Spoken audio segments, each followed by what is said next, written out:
இந்த கலர் தானே பாதி சரியாயிட்டு.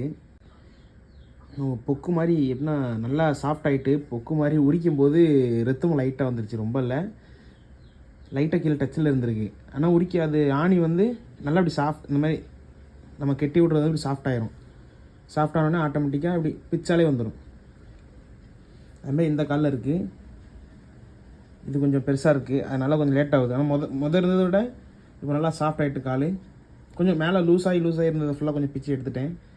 ப்ளட் வர அளவுக்கு விடக்கூடாது. இதுவும் அதேமாதிரி இன்னும் கொஞ்சம் நல்லா அதெல்லாம் சிறுசுங்க, நல்லா உடனே வந்துட்டு 3 இருந்துச்சு இந்த காலில், எல்லாம் சரியாயிடுச்சு. இந்த காலில் ஒன்று தான் பெருசாக இருக்குது, அதனால் கொஞ்சம் டைம் ஆகுது. இதே ட்ரீட்மெண்ட்டை கண்டினியூ பண்ணால் க்யூர் ஆயிரும். பேஸ்ட்டு உப்பு நல்லா மிக்ஸ் பண்ணி இது மேலே வச்சு அப்படி காலை கட்டி விட்ருங்க. இல்லைனா பேஸ்ட்டும் உப்பு நல்லா மிக்ஸ் பண்ணி வச்சுட்டு மேலே காட்டன் வச்சு கெட்டு போட்டுருங்க. இந்த கால் நல்லா க்யூர் ஆயிடுச்சு.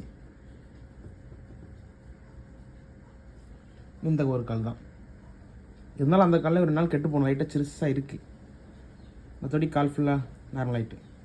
இந்த கால் மட்டும்தான்.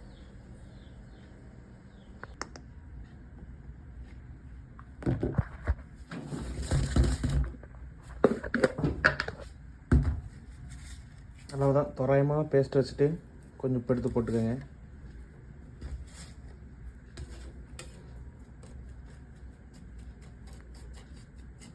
அப்புறம் நல்லா மிக்ஸ் பண்ணிக்கோங்க. அவ்வளோதான்.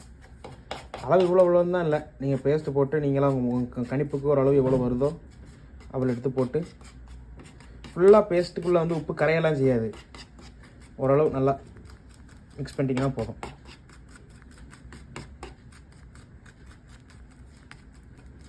அவ்வளோதான். இதை அப்படியே வச்சு கட்டிடலாம்.